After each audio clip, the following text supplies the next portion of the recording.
Hi guys, welcome back to my YouTube channel. तो हम पढ़ रहे थे मौलिक अधिकारों के बारे में, जिसमें हमने आज आर्टिकल 13 के बारे में डिस्कस करना है।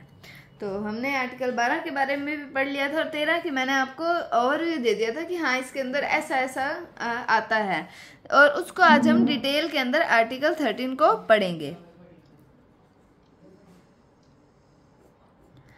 तो आर्टिकल 13 को पढ़ना है मैंने कल आपको मतलब आर्टिकल 13 क्लॉज 1, 13 क्लॉज 2, 3 और 4 इन सब के बारे में मैंने आपको बताया था।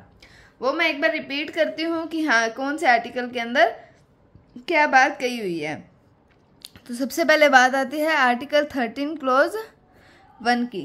तो 13 क्लॉज 1 क्या कहता है कि भारत के संविधान के लागू होने से पहले, संविधान लागू कब हुआ? 26 जनवरी 1950।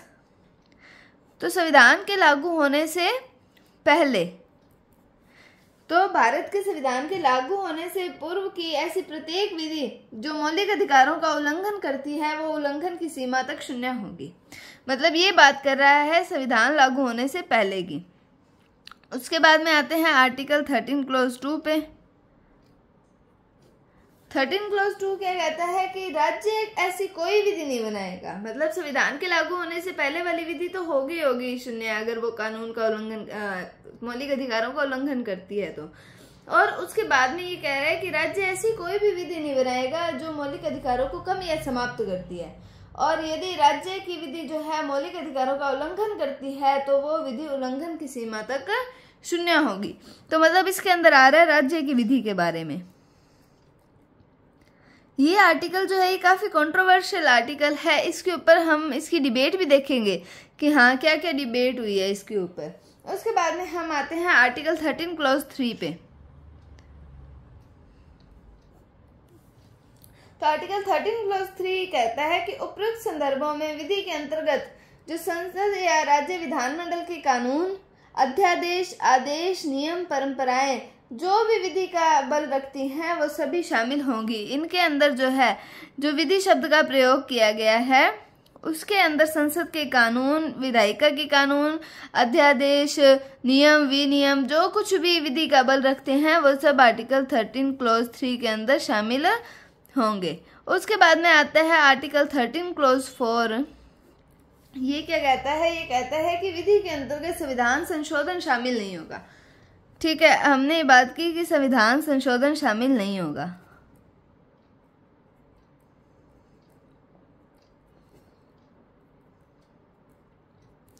संविधान संशोधन शामिल नहीं होगा। एक बार इस आर्टिकल को रखते हैं हम साइड में, क्योंकि ये आर्टिकल जो है ये बाद में जोड़ा गया है, अमेंडमेंट करके ये बाद में जोड़ा गया है आर्टिकल 13 क्लॉज 4। सबसे पहले हम बात करते हैं आर्टिकल 13 क्लॉज 1 की। यहाँ तक तो हम पहले देख चुके थे कल की क्लास के अंदर, और आज हम बात करते हैं आर्टिकल 13 क्लॉज 1 की। सबसे पहले तो 13 क्लॉज 1 जो है इसके अंदर एक सिद्धांत आता है जो कि आता है आच्छादन या ग्रहण का सिद्धांत।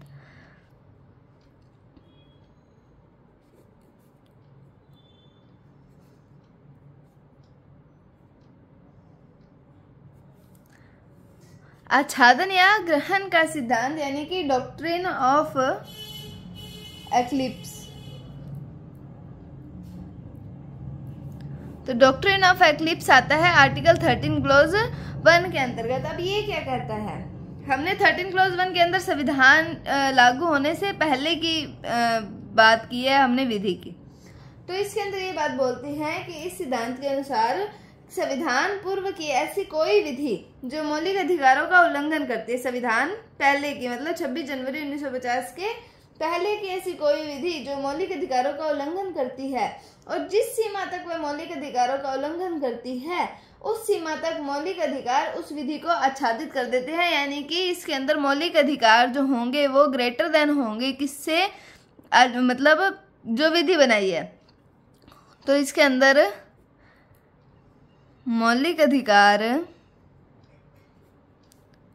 ज्यादा प्रभाव रखेंगे किससे?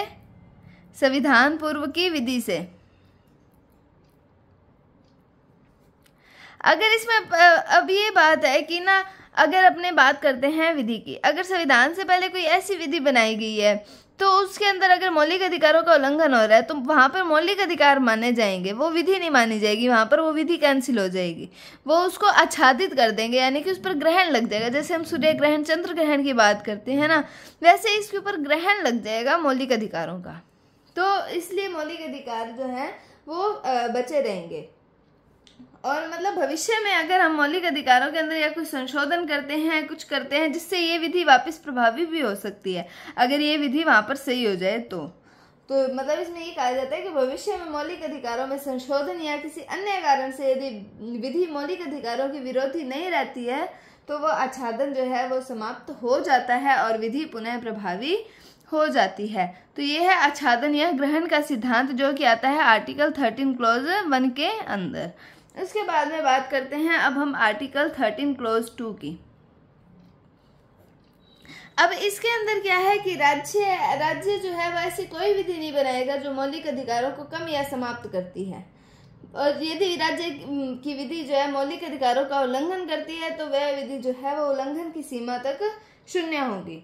तो अब इसके अंदर बात करते हैं कि राज्य ऐसी कोई विधि नहीं बनाएगा, तो इसके अंदर संविधान के अंदर मौलिक अधिकारों के संशोधन पर सवाल उठता है।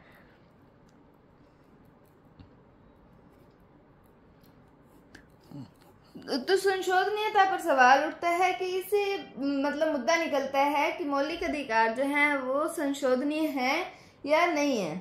तो आर्टिकल 13 क्लॉज 2 के अंदर जो विधि शब्द का प्रयोग किया गया है कि राज्य ऐसी कोई विधि नहीं बनाएगा, उससे लेकर न्यायिक विवाद पैदा होता है और विशेषज्ञों द्वारा इसकी दो तरह से व्याख्या की जाती है। अब पहली व्याख्या के अंदर तो आता है कि अगर साधारण बहुमत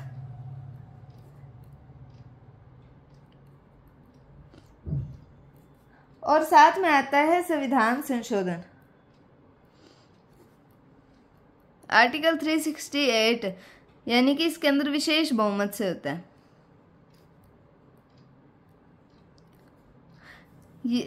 ये साधारण बहुमत या साधारण कानून, और साथ में आता है संविधान संशोधन। पहला इसका डायमेंशन देख रहे हैं कि इसके अंदर साधारण बहुमत भी आ रहा है और संविधान संशोधन भी आ रहा है। मतलब जो विधि के अंदर अगर अपने ये कहें कि राज्य जो है साधारण बहुमत से ऐसी कोई विधि नहीं बनाएगा, या फिर साथ साथ संविधान संशोधन से ऐसी कोई विधि नहीं बनाएगा, तो मतलब ना उसमें हम साधारण बहुमत का यूज कर सकते हैं, ना हम संविधान संशोधन यानी कि विशेष बहुमत का यूज कर सकते हैं। मतलब राज्य ना साधारण बहुमत से विधि बना सकता है, ना विशेष बहुमत से विधि बना सकता है। तो यहाँ पर क्या आता है कि संविधान संशोधनीय, ये जो मौलिक अधिकार है वो संशोधनीय नहीं है। ठीक है। अब अगर अपने दूसरा डायमेंशन लेते हैं कि इसके अंदर दूसरी व्याख्या की है कि सिर्फ साधारण बहुमत लिया गया है इसके अंदर। तो इसमें ये कहा है कि साधारण बहुमत से जो राज्य है वो कोई ऐसी विधि नहीं बनाएगा। इसमें था कि साधारण बहुमत और विशेष बहुमत दोनों से ऐसी कोई विधि नहीं बना सकता। इसमें है कि साधारण बहुमत से विधि नहीं बनाएगा लेकिन विशेष बहुमत से बना सकता है। ठीक है। तो ये बात आती है यहाँ पर ये कंट्रोवर्शियल एरिया आता है। तो इससे मतलब अगर अपने यहाँ पे विशेष बहुमत लें तो विशेष बहुमत से विधि बना सकता है, संशोधन भी कर सकता है। तो ये आता है कि अगर अपने साधारण बहुमत और ये विशेष बहुमत वाली लेते हैं तो मतलब इसके अंदर संशोधन नहीं हो सकता, मतलब मौलिक अधिकार संशोधनीय नहीं है। अगर साधारण बहुमत वाली लेते हैं ओनली तो मतलब विशेष बहुमत से संविधान संशोधन या मौलिक अधिकारों में संशोधन किया जा सकता है। अब न्यायपालिका ने इस पर क्या मत दिया है इसके बारे में हम बात कर लेते हैं कि मौलिक अधिकार संशोधनीय है या नहीं है। तो इसमें हम कुछ केसेस के बारे में डिस्कशन करेंगे। सबसे पहले आएगा शंकरी प्रसाद केस। तो शंकरी प्रसाद केस हुआ था 1951 के अंदर, कहा कि हाँ मौलिक अधिकार संशोधनीय है, इसमें ये कहा। फिर आया सज्जन सिंह केस।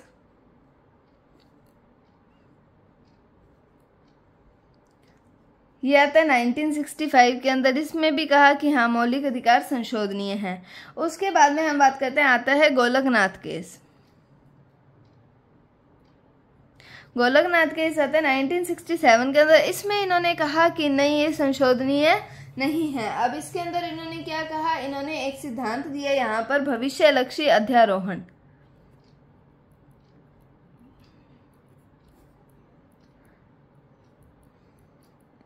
तो यहाँ पर इन्होंने भविष्य लक्षी अध्यारोहण यानी कि doctrine of prospective over ruling जो है, ये सिद्धांत का इन्होंने प्रतिपादन किया। इसमें कहा कि जो पहले संशोधन हो चुके हैं संविधानों के अंदर उस पर ये लागू नहीं होगा, लेकिन भविष्य में मौलिक अधिकारों में संशोधनों पर लागू होगा। तो मतलब भविष्य में संसद मौलिक अधिकारों को संविधान संशोधन द्वारा कम या समाप्त करती है। अगर भविष्य के अंदर संसद मौलिक अधिकारों को संविधान संशोधन द्वारा कम करती है या समाप्त करती है, तो न्यायालय जो है वो ऐसे संशोधनों को अध्यारोहित या समाप्त कर देगा। अगर संसद कोई ऐसे कानून बनाती है या संविधान जिससे मौलिक अधिकार कम या समाप्त होते हैं, तो न्यायालय जो है उसको अध्यारोहित कर देगा यानी कि समाप्त कर देगा। उसके बाद आता है 24th अमेंडमेंट, आता है 1971 के अंदर। 1971 के अंदर 24वां संविधान संशोधन आया, जिसके अंदर आर्टिकल 13 क्लॉज 4 जोड़ा गया। मैंने आपको यहाँ बताया था ना कि यहाँ पर आर्टिकल 13 क्लॉज 4 को हम बाद में देखेंगे। तो इसमें ये क्या आता है कि संविधान संशोधन शामिल नहीं होगा, मतलब सिर्फ साधारण बहुमत से संशोधनीयता होगी। सिर्फ साधारण बहुमत से मतलब संशोधन नहीं कर सकते, विशेष बहुमत से सिर्फ हम संशोधन कर सकते हैं, यानी संविधान संशोधन के द्वारा मौलिक अधिकार मतलब उसमें अमेंडमेंट किया जा सकता है। ठीक है, तो ये जोड़ा गया 24वें संविधान संशोधन 1971 के द्वारा। उसके बाद में केस आता है केशवानंद भारती केस।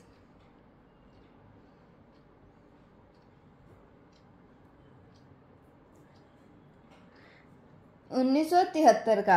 इसके अंदर ये जो 24वां संविधान संशोधन हुआ और जो आर्टिकल 13 क्लॉज 4 जोड़ा गया, इसको न्यायालय में चुनौती दे दी। तो इसके अंदर अब क्या न्यायालय ने क्या कहा कि उसने वहां पर मूल ढांचे का सिद्धांत प्रतिपादित किया। हमने प्रस्तावना में भी देखा था केशवानंद भारती के इसमें मूल ढांचे का प्रस्ताव आया था। उसमें क्या कहा गया, उसमें ये निर्धारित किया कि संसद मौलिक अधिकार से इस संविधान के प्रत्येक हिस्से के अंदर संशोधन कर सकती है, लेकिन मूल ढांचे में संशोधन नहीं कर सकती। ठीक है, तो ये केशवानंद भारती केस के अंदर आया और आर्टिकल 13 क्लॉज 4 को भी इसने वैध ठहराया था कि हाँ ये सही है कि संशोधन के लिए जो है यूज कौन सा नहीं होगा, संविधान संशोधन इसमें शामिल नहीं होगा और संविधान संशोधन जो है इसमें शामिल नहीं होगा, मतलब संविधान संशोधन से अमेंडमेंट कर सकती है मौलिक अधिकारों के अंदर। उसके बाद अब वर्तमान स्थिति क्या आती है कि संसद मौलिक अधिकारों में संशोधन कर सकती है। ठीक है, और मौलिक अधिकारों में संशोधन हमेशा विशेष बहुमत से किया जाएगा। और साथ में तीसरी बात ये आती है कि मौलिक अधिकारों में कोई अगर मूल ढांचा पाया जाता है तो उस मूल ढांचे में संशोधन करके उसको समाप्त नहीं किया जाएगा। तो उम्मीद है आपको आर्टिकल 13 अच्छे से समझ आया होगा। आपको ये वीडियो एक बार दो बार वापस देखनी पड़ेगी क्योंकि ये थोड़ा सा उलझा हुआ टॉपिक है, थोड़ा समझने में दिक्कत हो सकती है। तो उम्मीद है आपको समझ आया होगा। अगर आपको कोई डाउट है तो आप कमेंट सेक्शन में पूछ सकते हैं। अगर आपको वीडियो अच्छी लगी है तो इसे लाइक कीजिए, शेयर कीजिए, चैनल पर नए हैं तो इसे सब्सक्राइब जरूर कीजिए। Thanks for watching, bye bye.